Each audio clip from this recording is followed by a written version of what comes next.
ৰাহুল আৰু মীনা দিল্লী চহৰত থাকে। তাৰ ককাওক আইতাওক ৰামগড় নামৰ এখন গাঁৱত থাকে।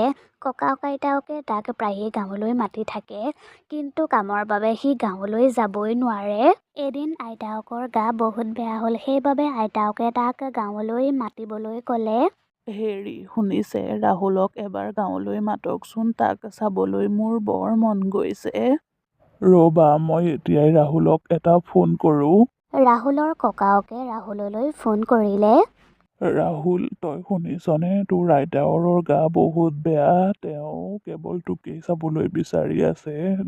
আইতাৰৰ সৈতে কথা পাত। ৰাহুল, শুনিছনে তই? মই তোৰ আইতাৰে কৈছোঁ। মোৰ গাটো বহুত বেয়া।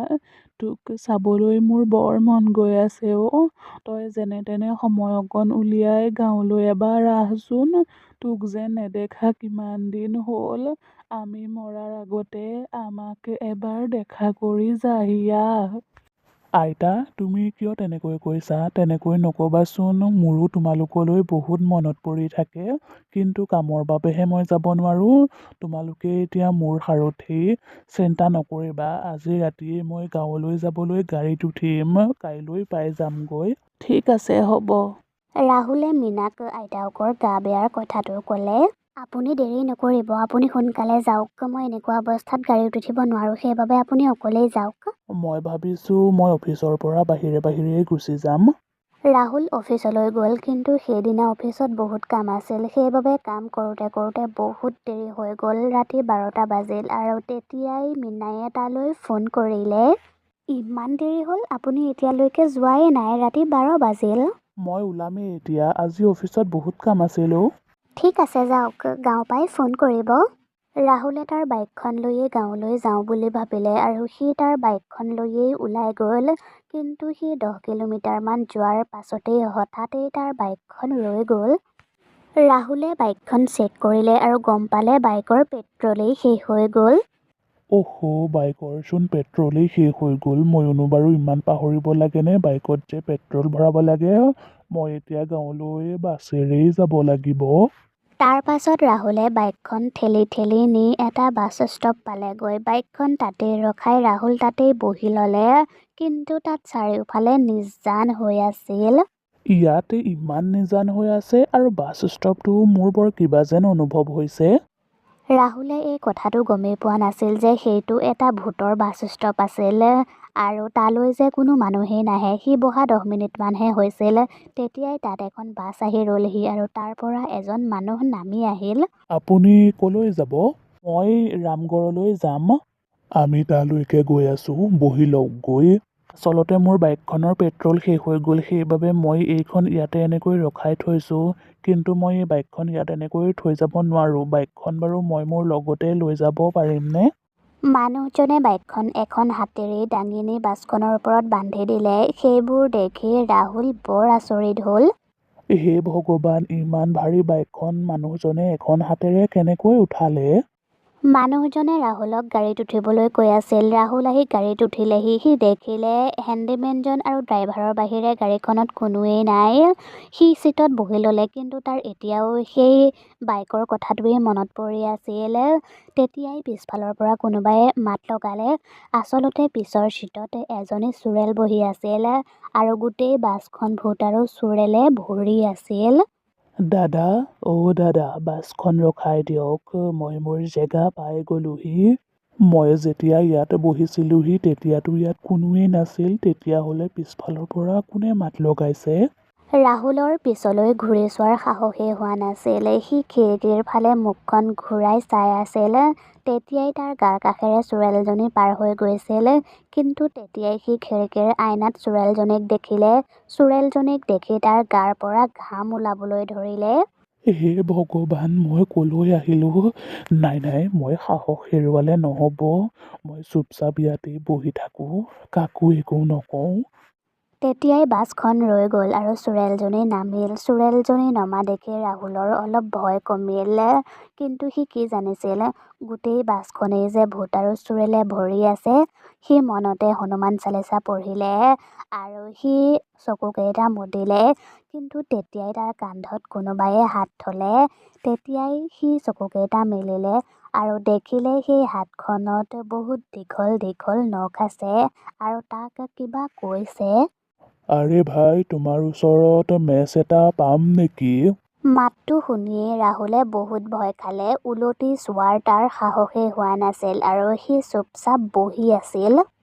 কি হ'ল, চুপচাপ বহি আছ যে? মোৰ ফালে এবাৰ ঘূৰি চাচোন। নাই নাই, মোৰ ওচৰত একোৱেই নাই। নাই যদি নাই আৰু, একো কথা নাই। তেতিয়াহ'লে মই এতিয়া তোকেই খাম। ৰাহুলে তাৰ কান্ধৰ পৰা হাতখন আঁতৰাবলৈয়ে লৈছিল, কিন্তু তেতিয়াই হাতখন নাইকিয়া হৈ থাকিল। ৰাহুলে হেণ্ডিমেনজনক মাত লগালে। দাদা, আৰু কিমান সময় লাগিব পাবলৈ? বাছত থকা সকলোবোৰ মানুহ যেতিয়া জেগাই জেগাই নামিব, তাৰ পাছতেই ৰামগড় বাছ ষ্টপ পামগৈ। আচলতে এই বাছখনত কিমান মানুহ আছে? মইতো বাছখনত উঠোতে এজনো মানুহ দেখা নাছিলোঁ। আৰু হেণ্ডিমেনজনে কথাবোৰ কিয় তেনেকৈ কৈছে, যেন তেওঁ সকলোবোৰ কথা জানে? কেনেবাকৈ সেই মানুহজনো ভূত নহয়তো? তেতিয়াই ৰাহুলে বহুত সাহস কৰি ড্ৰাইভাৰৰ কাষৰ আইনাখনলৈ চালে আৰু দেখিলে সেই মানুহজনো এজন ভূতেই আছিল। তেতিয়াই ৰাহুলে ভাবিলে, তাৰমানে মোৰ সন্দেহ সঁচা আছিল। এই বাছখন ভূতৰ বাছ। মই এই বাছখনৰ পৰা ওলাব পাৰিমনে? মই মীনালৈ ফোন কৰোঁ আৰু তাইৰ পৰা সহায় বিচাৰোঁ। ৰাহুলে মীনালৈ ফোন লগালে, কিন্তু নেটৱৰ্কেই পোৱা নাছিল। তেতিয়াই হেণ্ডিমেনজনে ক'লে, ইয়াৰ পৰা আপুনি ফোন লগাব নোৱাৰে, ফোনটো ভৰাই থৈ দিয়ক। মই যে ফোন কৰিছোঁ তেওঁ কেনেকৈ গম পালে? তেওঁতো আগলৈহে চাই আছে। তাৰমানে এই মানুহজনো ভূত। এই গোটেই বাছখন ভূতেৰে ভৰি আছে। তেতিয়াই হেণ্ডিমেনজনে ৰাহুলক ক'লে, মোক ফাঁকি দিব নালাগে, মই সকলোবোৰ দেখি আছোঁ, গতিকে ভালে ভালে ফোনটো পকেটত ভৰাই থৈ দে। তেতিয়াই বাছখন গৈ এঠাইত ৰ'লগৈ আৰু তেতিয়াই হেণ্ডিমেনজনে সকলোকে ক'লে, সকলোবোৰ বাছৰ পৰা নামি আহাৰ খাই লওক, নামক নামক। তেতিয়াই ৰাহুলে বাহিৰলৈ চালে আৰু দেখিলে বাছখন গৈ এখন ধাবাত ৰৈছেগৈ আৰু সকলোবোৰ ভূত চুৰেল বাছৰ পৰা নামি সেই ধাবাখনলৈ গৈছে। কিন্তু ৰাহুলৰ এনেকুৱা লাগিছিল যেন বাছখন এতিয়াও চলিয়েই আছে। আপুনিও নামক আৰু সোনকালে কিবা এটা খাই লওকগৈ। হয় হয়, মই নামোৱেই এতিয়া। ৰাহুল ভয়ে ভয়ে বাছৰ পৰা নামিলে আৰু সি ধাবাখনলৈ চালে। দেখিলে তাত বহুত মানুহে আহাৰ খাই আছে, কিন্তু খাদ্যখিনিত মানুহৰ কটা আঙুলি আৰু বহুত কিবা কিবি আছিল, কিন্তু মানুহবোৰে সেইবোৰ মজাকৈ খাই আছিল। সি আনফালে চালে, দেখিলে এজন মানুহে কিবা বনাই আছে। এটা ডাঙৰ কেৰাহীত মানুহৰ কটা মূৰ আৰু সেইবোৰে বহুত জোৰ জোৰকৈ চিঞৰি আছে। ৰাহুল তাৰ পৰা আহিবলৈয়ে লৈছিল, কিন্তু তেতিয়াই তাৰ হেণ্ডিমেনজনৰ কথাটো মনত পৰিল আৰু তেতিয়াই গৈ সি চুপচাপ টেবুলত বহি ল'লেগৈ। ইয়াত চাৰিওফালে ভূত আৰু চুৰেল, তাৰ মাজতে মোৰ এনেকুৱা লাগিছে মই আৰু গাঁও নাপাওঁগৈ। আপুনি কি খাব? নাই নাই, মই একো নাখাওঁ।